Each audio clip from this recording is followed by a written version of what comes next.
ఎక్కడికి అంత జోరుగా పరిగెడుతున్నావు? నిన్ను సంపాదించడానికే.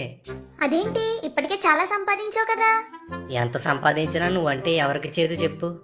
అవునా? అయితే ఇంకా వేగంగా పరిగెత్తు. ఉమ్, ఇంకా వేగంగా.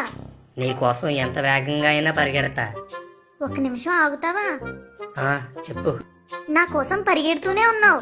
ఇంటి దగ్గర నీ భార్య పిల్లలు ఎదురు చూస్తూ ఉండరా? నేను డబ్బు సంపాదించే పనిలో ఉన్నాను, నా కోసం ఎదురు చూడొద్దని వాళ్ళకి చెప్పేశా. అయినా ఎంత సంపాదించినా వాళ్ళ కోసమే కదా.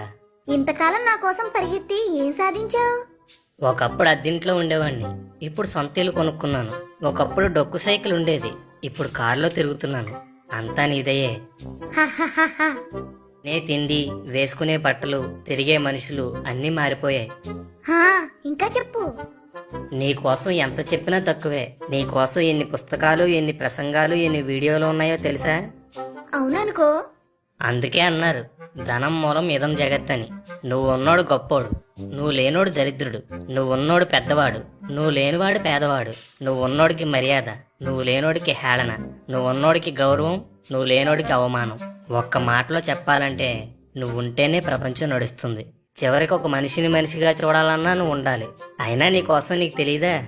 నీ నోటితో వినడం వేరు కదా. అవును, నువ్వు క్రైస్తవుడు అనుకుంటా. అవునవును, నీ రాక నాకు దేవుడిచ్చిన ఆశీర్వాదం. అందుకేనా ఆ ఆశీర్వాదంలో పడి మీ దేవుణ్ణి వదిలేశావు? అదేంటి, నేనేమి అలా చేయలేదు. ప్రతి వారం తప్పకుండా చర్చికి వెళ్తాను, డ్రెస్సింగ్ భాగం కూడా తప్పకుండా వేస్తాను. అవి క్రైస్తవులు అందరూ చేస్తారు. మరి ఇంకేంటి? నువ్వేమంటున్నావో నాకు అర్థం కాలేదు. నన్ను సంపాదించడానికి రోజులో 12 గంటలైనా కష్టపడతావు, కానీ ఆ సంపాదనకు కారణమైన దేవునికి ఒక్క గంట కూడా ఇవ్వవు.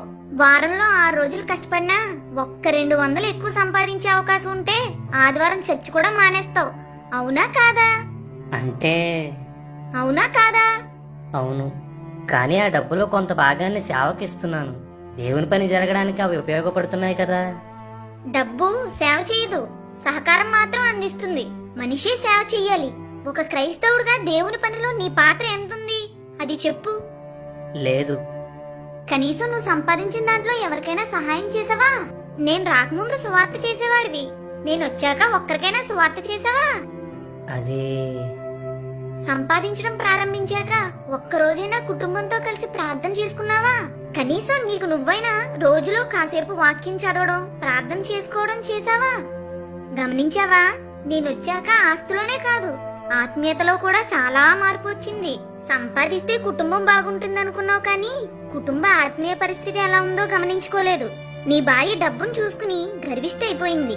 నీ పిల్లలు జలసాలకు అలవాటు పడ్డారు.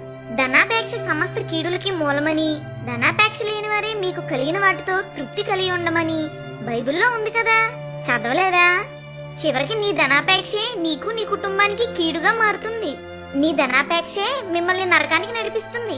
ఈ లోక సంపాదనలో సంతోషం ఉందనుకున్నావు, కానీ పరలోకంలో ధనం సంపాదించాలి అని ఎప్పుడూ అనుకోలేదు. ఇప్పుడు అర్థమైందా నువ్వు ఏ స్థితిలో ఉన్నావో? హా, నన్ను సంపాదించు, అది తప్పు కాదు, కానీ అది నీ ఆత్మీయ స్థితి పాడు చేసేంతగా ఉండకుండా చూసుకో. చాలా మంది మనుషులు సంపాదన మోజులో పడి విలువలు కూడా కోల్పోతున్నారు. నన్ను సులువుగా సంపాదించడానికి అక్రమ మార్గాలు ఎంచుకుంటున్నారు. చంపడానికి, చావడానికి కూడా వెనుకాడటం లేదు. విచిత్రం ఏంటంటే అలాంటి వారిలో అన్నీ తెలిసిన మీ క్రైస్తవులు కూడా ఉండటం. మీ వాళ్ళు పైకి గొప్పలు చెప్తారు, కానీ నా విషయానికి వచ్చేసరికి చాలా బలహీనులైపోతారు. నువ్వు పరిగెత్తి పరిగెత్తి ఎంత సంపాదించినా నువ్వు అనుకోని క్షణంలో నీ ప్రాణాన్ని వదిలేస్తావు. అప్పుడు నీ సంపద అంతా ఇక్కడే ఉండిపోతుంది. నువ్వు ఈ లోకానికి ఏమీ తీసుకురాకుండా వచ్చావు, అలాగే నువ్వు సంపాదించినది అంతా ఇక్కడే వదిలి వెళ్ళిపోతావు. నువ్వు ఒంటరిగా వెళ్లి దేవుని ఎదుట తీర్పులో నిలబడాల్సి వస్తుంది. అప్పుడు నువ్వు దేవునికి ఏం లెక్క అప్పచెప్తావు? ఏం సమాధానం చెప్తావు? జాగ్రత్తగా ఆలోచించుకో. నీ జీవితంలో ఏది విలువైనదో దానికి ఎక్కువ సమయాన్ని కేటాయించు. నిన్ను మీ దేవుడు పాలించేలా చూసుకో, నేను పాలించేలా కాదు.